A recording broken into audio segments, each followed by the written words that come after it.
read the books before, so it's not like I had an opinion. I mean, I had to just formulate my own idea of who the guy is anyway.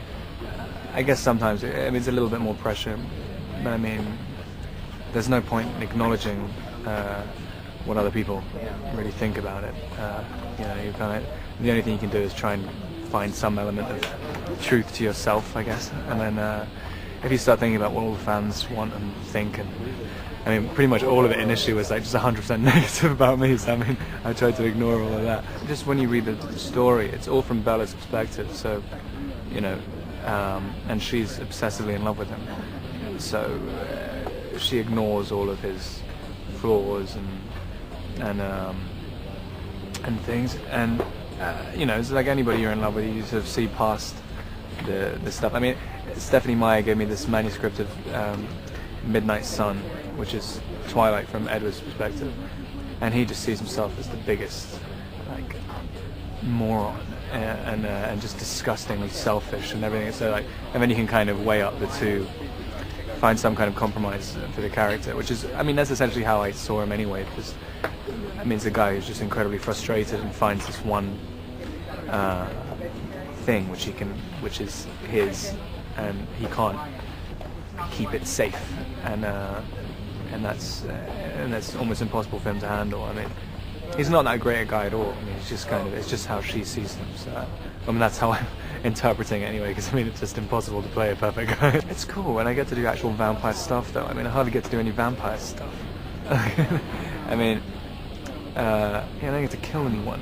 I really want to kill some people, and I keep trying to convince them just to let me just have one little casualty. I mean, I just want to have one where it's just flip out and just kill a whole crowd. That'd be great.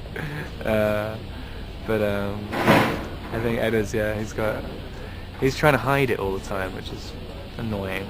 He's always trying to maintain looking like a human. I mean, there's a couple of times where I do sort of vampire stuff. It's fun. I hope what me and Kristen have been doing is making it a lot more serious than your average kind of teen, even though it's a vampire, it's essentially like a teen romance. But I mean, I've been trying to, get more of the serious aspects. I mean, he's a 108-year-old guy who's going to live forever and hates himself. And this girl, I mean, when you put it the bare facts out, he tells her I've killed 40 or 50 people, and he's like, you really shouldn't, and I want to kill you so much. Every single day, every moment I'm with you, I desperately wanted to kill you. And she's like, I don't care, I love you. And it's like, well, there's definitely something wrong with her, and there's very obviously something wrong with me, and just trying to get that kind of relationship rather than just two teenagers who like each other. The thing about Bella as well, I mean, when you're 17, she's very innocent 17 as well in a lot of ways. She doesn't really know herself, and yet she knows that beyond all doubt she wants this. And that's just very strange to know that when you're so young, because Edward's such a sort of dominating character, and Bella's always falling over and stuff. And Kristen is just so like just very strong in reality. So I had to kind of reevaluate how I was going to play it just in terms of that, because I mean, it's just kind of intimidating. So that's kind of different thing. I mean, I end up playing the klutz who messes everything up, and she's the one who takes control of everything. So there's so much of the story is just so serious, and it's so kind of melodramatic in a way. I mean, it's literally life or death all the time. It's difficult to get in those periods of lightness. But I mean, they like each other, and there's also such a bizarre situation for him, especially. I mean, he's like, what am I doing with this kid? I'm 108 years old, and I've fallen in love with this girl who sits next to me in biology. I'm terrible at stunts. I mean, I've picked up so many injuries during this job. Nothing terrible, but the sort of terminal groin chafing and stuff. So many injuries during this job. Nothing terrible, but the sort of terminal groin chafing and stuff from harnesses. You always wear groin padding if you're a vampire. Make those Twilight fans. At the premiere of her new film Adventureland, Kristen gave us the scoop on how things are progressing with Twilight sequel New Moon. With Twilight, obviously, there was so much craze. Do you think with the second one, there's going to be even more craze? I'm really excited about the second one. It's going to be, I don't want to say it's going to be better, but you always do feel like, this, you know what I mean? I do feel like it'll be better than the first. Downstairs, in Hall H, I've seen enormous movies debuted there with like enormous stars. I've never heard any sort of reaction like you got down there. It was like Elvis-like. Wow, that's quite good. Elvis-like. No, that was pretty impressive. That was really scary. I don't know. I was really stunned actually. I'm kind of overwhelmed. I'm just like exhausted now. So. Is it like the type of scream that makes you want to rip off your shirt and do a little dance and just like point right at the crowd?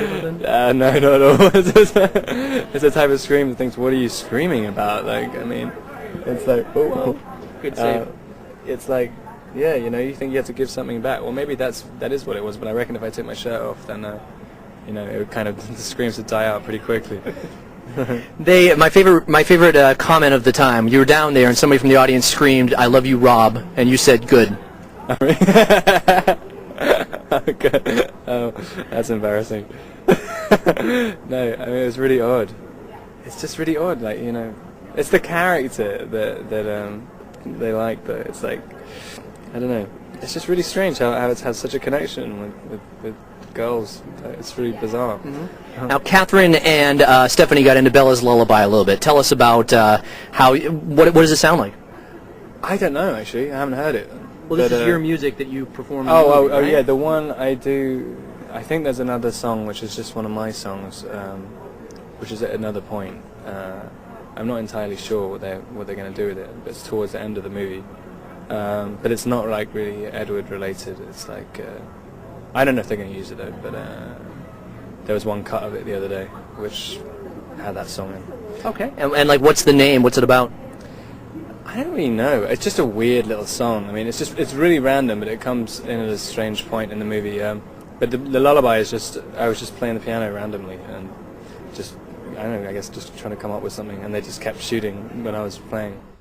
Hey MTV, my name is Laura Culpepper. I'm 19 years old. I'm from Birmingham, Alabama, and I am the winner of the MTV Movie Awards Guest Vlogger Contest. I'm a huge Twilight fan. I'm really psyched to see Cam, Kristen, and Rob on the red carpet on Sunday, and of course, you know, the first scene from the movie. Can't wait to see. Oh my God! Oh my God! It's Robert Pattinson. Would you like to be the first person in the world to watch it? I would absolutely love that. Still stubborn, aren't we? He's so scary. He really is. It was awesome. The scene is great. The stunts are great. Kristen and Rob have really, you know, gotten into the characters, and Cam too. And it's just, I'm just so glad that I'm like the first person to see it. For a few days when we were shooting, when there was some weather issues and some time issues, and a few things could have been done better, and they were. And then there was a lot of additional scenes, actually.